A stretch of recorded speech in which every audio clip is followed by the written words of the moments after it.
看见了吗？哎，就老是在这流眼泪，2天了，从昨天到今天，咱不知道这是啥症状。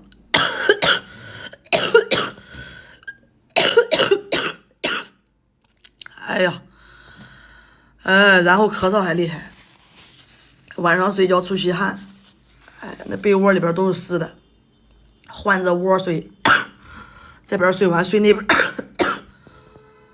呀，我的天呀，太受罪了，这个甲流太受罪了。然后那个最主要是今天大胃王也发烧了，应该是前2天我俩在一块对着头吃饭，然后我把他给传染了吧。哎呀。